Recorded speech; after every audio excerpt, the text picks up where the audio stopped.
হয়, ইতিহাসৰ পম খেদি আজি আমি আহি উপস্থিত হৈছোঁ ভৰলী ব্ৰহ্মপুত্ৰৰ সংগমস্থলীত।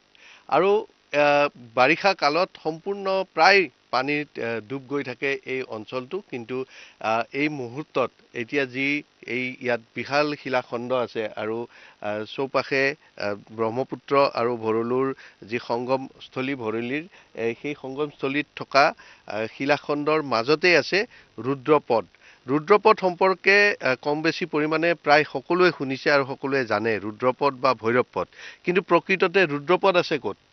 তাকে লৈ বিভিন্নজনৰ মাজত বিভিন্ন ধৰণৰ মতানৈক্য আছে।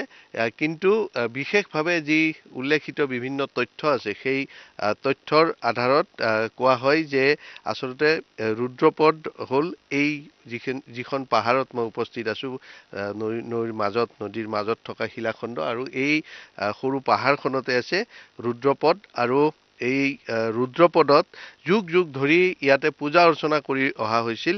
আনকি বান ৰজাইও ইয়াতে পূজা কৰি ইয়াত আৰম্ভ কৰি মহাভৈৰৱ মন্দিৰত পূজা সমাপন কৰিছিল বুলি প্ৰবাদ আছে। এনেধৰণৰ বহু কাহিনী জড়িত হৈ আছে, বহু ঘটনা জড়িত হৈ আছে। কিন্তু এতিয়াও ইয়াৰ যথেষ্ট গৱেষণাৰ প্ৰয়োজন আছে, আৰু এই অঞ্চল প্ৰসিদ্ধ এটা পৰ্যটনস্থলী ৰূপে পৰিগণিত হ'ব পাৰে। কাৰণ ইয়াৰ সমীপৰ যি বান ৰজাৰ দিনত বা তাৰ আগৰ কছাৰী ৰজাৰ দিনৰ পৰা বিভিন্ন তথ্য সম্বলিত বিভিন্ন তথ্য ইয়াত পোৱা যায়। আৰু লগতে এই সম্পৰ্কে মই জানিব বিচাৰিম, এই সম্পৰ্কে যথেষ্ট অধ্যয়ন গৱেষণা কৰিছে শান্তনু বৰুৱা। মই তেখেতৰ পৰা জানিব বিচাৰিম ৰুদ্ৰপদত বৰ্তমান আমি আহি উপস্থিত হৈছোঁ।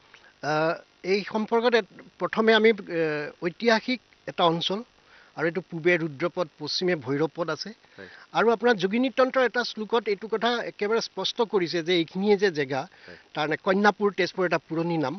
মানে যোগিনী তন্ত্ৰৰ শ্লোকটো মতে কন্যাক্ষেত্ৰং মহাক্ষেত্ৰং যত্ৰ ৰুদ্ৰপদদ্বয়ং, অৰ্থাৎ য'ত দুটা পদৰ চিহ্ন আছে শিৱৰ, তাৰ মাজৰ ক্ষেত্ৰখনেই হৈছে কন্যাপুৰ বা কন্যকা।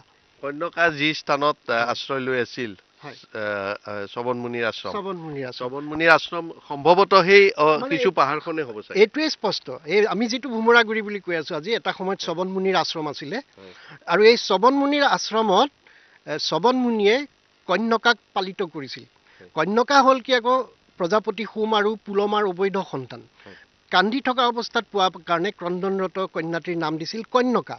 কন্যকা যেতিয়া বিবাহযোগ্য হ'ল, তেতিয়া তেওঁ শিৱক পতিৰূপে বিচাৰিলে, আৰু তেতিয়া পাৰ্বতীয়ে কৈছিল তুমি বিভ্ৰাট পৰ্বতত গৈ শিৱক আৰাধনা কৰি দেহা গলাই শিৱৰ পদত মিলিব লাগিব, তেতিয়াহে তুমি শিৱক পাবা। এই যে দেহা গলাই পদত মিলিব লাগিব, পদযুগল এয়াই নেকি? দেহা গলাই গলি অহা গলিত দেহটোৱেই আচলতে এই কন্যকাৰ ভৰলী নদী। আৰু ই সংগম, এইখিনি ব্ৰহ্মপুত্ৰ আৰু ভৰলীৰ এয়া সংগম। আৰু এই শিলনি দৰা যিটো দেখিছে আপোনালোকে, ইয়াতে শিৱৰ ভৰিৰ খোজ আছে। আৰু ইয়াত প্ৰায় 20তকৈ অধিক, প্ৰায় 30টামান শিলৰ স্তম্ভৰ এটা চিহ্ন আছে। আমি সেই চিহ্ন চাবৰ কাৰণে চেষ্টা চলাম। মই কেমেৰা পাৰ্চন অমিতাভক পাহাৰখনৰ বাকী অংশ কিছু দেখুৱাবৰ কাৰণে অনুৰোধ জনাম। ইয়াত কিছু চিহ্ন আছে, এই চিহ্নবোৰ কিহৰ বুলি আপুনি অনুমান কৰে? এয়া চিহ্ন এটা সময়ত মন্দিৰৰ আছিলে। আৰু আপুনি জানি ভাল পাব যে ইয়াত ঐতিহাসিকভাৱে আমি 3টা কথাৰ মানে প্ৰসংগ ক'ব পাৰোঁ।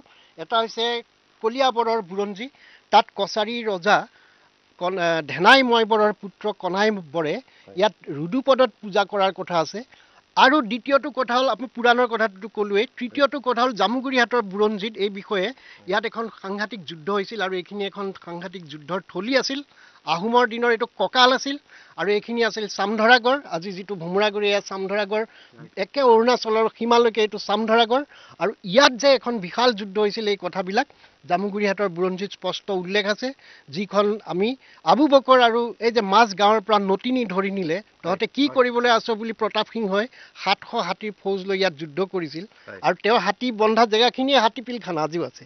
গতিকে এই কথাবিলাকে প্ৰমাণ কৰে যে কলিয়াবৰৰ বুৰঞ্জীৰ পৰা, মানে কছাৰী ৰজাৰ পৰা আৰম্ভ কৰি আহোম স্বৰ্গদেউৰ দিনলৈকে, আৰু পাছৰ কালত আমি পিছলৈ পাহৰি গ'ল মানুহবোৰে, কাৰণ তেজপুৰ পৰিত্যক্ত চহৰ হৈ গৈছিল গতিকে ৰুদ্ৰপদ ভৈৰৱপদৰ মানুহৰ চিন নোহোৱা হ'ল কলীয়া ভোমোৰা দলং সাজিবৰ কাৰণে সেতু সাজিবৰ কাৰণে কলীয়া প্ৰস্তুতি চলাইছিল যেতিয়া বুলি কোৱা হয়। প্ৰস্তুতি চলাইছিল মানে কি কলীয়া ভোমোৰা আছিল বৰফুকন হয়। আৰু বহুত পিছৰ কালৰ বৰফুকন যেতিয়া শলা বুলি আমি যিটো কথা কৈছো তাৰ বহুত পিছৰ কালৰ আচলতে আপুনি ইয়াত দেখিব এই শিলনি দৰাত প্ৰায় 30টাতকৈ অধিক শিলস্তম্ভৰ চিহ্ন আছে এই শিলৰ চিহ্ন হয়তো খুঁটাবিলাক সময়ত প্ৰাকৃতিক দুৰ্যোগত গৈ ইফাল সিফাল সিঁচৰতি হ'ল আৰু সেইখিনি পোৱাৰ পিছত হয়তো ইয়াত ভাবিছিলে। পুতিবৰ কাৰণে এনেকুৱা আচলতে নিশ্চয় ইয়াতো প্ৰমাণ আছে হয়। গতিকে স্বৰ্গদেৱে তেতিয়া আহোম স্বৰ্গদেউ বহুত পিছৰ কালৰ কথা হয়। গতিকে দলং বনোৱা কথাটো আচলতে সেইটো ধাৰণাটো ভ্ৰান্ত হয় কিন্তু ইয়াত যুদ্ধ জয়ৰ দুখন শিলালিপি আপুনি পাব হয়।